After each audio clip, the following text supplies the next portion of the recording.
body was like, didn't I tell you to stop eating this? I kept cheating. She was like, okay, bet. Now I'm finna make it so that you can, no matter how hard you try.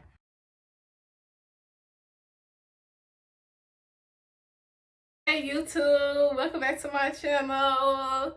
My name is Bree, and today is essentially part 2 of my journey to becoming plant-based. I'm going to be telling y'all why I stopped eating dairy and how I replaced that dairy. So if you watched my video last week where I was talking about why I stopped eating red meat and what I experienced when I stopped eating red meat, you will understand why we're here right now. If you didn't watch that video, I highly recommend you go watch that video because it's very interesting stuff. So, boom. That thing I was talking about in my last video, it was dairy. So I stopped eating red meat in January of 2019, right? About March of 2019, again, I'm in college at this time. Chick-fil-A, we had Chick-fil-A in our student center. The milkshakes used to hit. I used to always get those milkshakes, never had a problem, right? So about March, I'm drinking a milkshake, I started noticing my stomach doing a little diddy bopping, a little two-step, I didn't really think too much of it, but that's March, right? So by the time we get to November, I came to the realization that I had become lactose intolerant.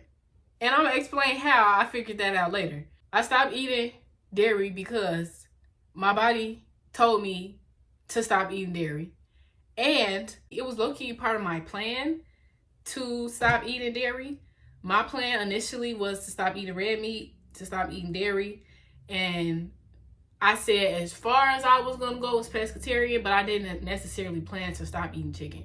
But I did want to stop eating dairy because I had found out that when the cow is getting milked, because typically they're artificially inseminated, artificially impregnated just so that they can produce milk. And their nipples are being, just worked like a dog, and they be bleeding. I found out that the blood the cow nipple give off when it's being ripped on like that for milk, they just dye it white. And it goes in the milk. So it's like, I don't know about y'all, but I'm not really into drinking cow blood. I'm not really into drinking anybody's blood. Like, that's just not my thing. But if it's yours, that's cool, So I had found that out. And also just acknowledging the fact that I'm a human, not a cow. Cow milk is for baby cows. At the end of the day, cow milk is for baby cows, just like human milk is for baby humans. So I had already in my brain was like, okay, I do want to stop eating dairy, but I had some challenges, and we're just gonna get to that. I had my little experience with the milkshakes at the beginning of 2019, about March. I was eating dairy all throughout there, didn't have no crazy problems or nothing like that, nothing that caused me to remember it in my memory bank all these years later.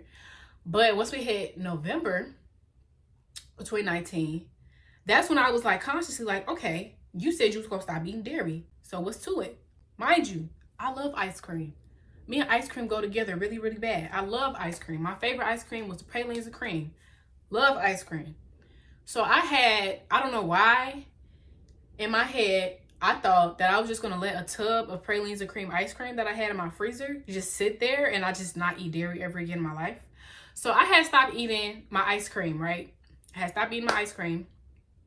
It wasn't nothing else I was eating that week that I remember that had dairy in it. Stopped eating my ice cream for like, I want to say it was a week. It was like a week, right? One day, I fell into temptation. I'm like, ooh, that ice cream look real good. I folded. I ate my ice cream, right? Next day, I'm in class. My stomach, blah, blah, blah, blah. It's like, and sorry if this is TMI, but like when I say silent but deadly, like I felt bad. Like I felt so bad for my classmates. I'm like, oh my gosh, I should have left the room. Like it was bad. It was really, really bad. And I was just sitting there like, what the hell did I eat that's making my stomach do this? Because I'm the type of person, I don't cook a new meal every single day. I don't cook new dinner every day. So I be eating off the same food typically for the week until the weekend. So I'm like, I didn't eat nothing different yesterday that I haven't already been eating throughout the week. But then it occurred to me, like, you had some ice cream yesterday. So I was like, okay, let me do an experiment. So I didn't eat ice cream that day. I'm like, okay, we're going to see how my stomach feel tomorrow. So the next day, I'm cool. I ain't have no problems with my stomach. None. So I'm like, all right, let me eat it again. So I ate it. The next day, I'm like, damn, I'm lactose intolerant. And it was crazy because my body gave me a chance to correct the issue on my own. When I had stopped eating the dairy for that week, I was good. I didn't have no issues. And before that, before I had consciously said, okay, it's time to stop eating dairy, I didn't have no issues with the dairy aside from that one little incident with the milkshake. That was just the seeds being planted. I ain't had no issues with the dairy. As soon as I consciously put in my brain, I'm finna stop eating dairy, and I stopped for a week, I was good. I ain't had no problems. But then I started cheating. My body was like, didn't I tell you to stop eating this? And I was like, and she was like, okay, bet. Now I'm finna make it so that you can, no matter how hard you try. Boom. Now I'm lactose intolerant. Now I'm getting pain and constipation every single time I eat dairy. So that's how I know it was a rejection. Because if it was just a matter of a coincidental, like, oh, you just so happen to become lactose intolerant, because that's a thing that happens because, again, we're not baby cows, we're humans. It would have happened at any given point earlier that year. It wasn't until I consciously said I'm about to stop eating dairy that my body like, all right, we finna stop eating dairy, and I kept cheating. That's when I started having issues. My body actually started rejecting dairy, and she was like, I don't like this. I told you to stop eating it, and you keep eating it, so now I'm finna show you why you finna stop eating this. So at this point, I can't eat it anymore. Even if I wanted to, I couldn't, because I'm gonna be constipated and in pain for days. Changes I noticed after I stopped eating dairy, honestly, it wasn't nothing like dramatic. Aside from, of course, me not having dramatic gas and constipation after eating it anymore, that stopped, obviously, because I stopped consuming the dairy. But I didn't notice any other huge monumental changes in my health or my mindset or anything in my body after I stopped eating dairy. Now, when it comes to me replacing dairy, I wasn't really a big milk drinker from the jump. I did use like milk in certain cooking dishes, I guess. But what I replaced dairy with was a homemade coconut hemp milk. Let me know in the comments if you want me to do a quick tutorial on how I make it, because it's so simple. Like, anybody can do this. So simple.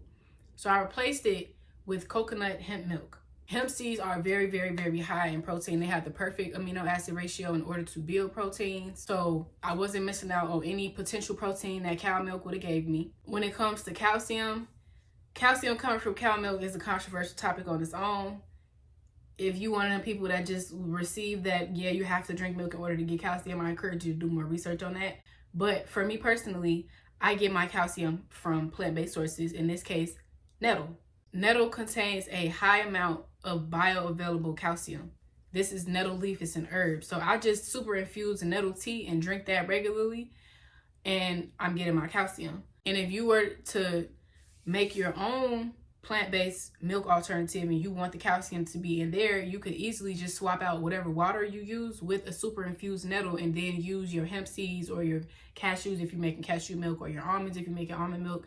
Put those together, add your dates, your agave, your cinnamon, whatever sweetener you want to add, and boom, you got a plant-based milk that has a high amount of bioavailable calcium. So it's no nutrition or nothing being missed out on anything when it came to me removing dairy from my diet. And again, if you need a reference or more guidance or just help overall when it comes to locating plant-based sources of key nutrients like calcium, like iron, like B12, make sure you grab my plant-based nutrient guide ebook. I will link this in the description box. Now, when it comes to ice cream, like I said, I love ice cream. I still eat ice cream. That didn't stop me. Obviously, I just started using plant-based ice cream. So one of my favorite brands was So Delicious. So Delicious, they have like different types of milks in their flavors. Like some of their milk is cashew milk ice cream. Some of them have almond milk ice cream. They have coconut milk ice cream. That was like my first brand of plant-based ice cream that I started, or vegan ice cream. That would be the correct term. Vegan ice cream that I started eating, and it was really good. As of right now, Ben & Jerry's has my heart. Their non-dairy cookie dough ice cream. I think it's oat milk now, but it was almond milk at one point. But that's just some of the two of the brands that I replaced my ice cream with, is So Delicious and Ben & Jerry's non-dairy. There's also a lot of other plant-based milk ice cream brands that you could try. I'm actually trying Oatly for the first time right now, but ice cream is not really something I eat often. It's just whenever I have a taste for it, because I try to stay away from processed sugar, because that shit is crack, literally. But whatever. I started off with vegan cheese. The brands I will recommend, honestly brand singular, is Violife. I was eating Daiya cheese at one point. It didn't really do much for me. It didn't melt. It tasted like plastic. And I'm not bashing Daiya, but you know, it just wasn't a thing for me. Violife has the best tasting vegan cheese that I've had. And it also melts pretty well too. But as I've transitioned from being vegan to being plant-based, I make my own cheeses now. So I'm making cashew cheese sauces.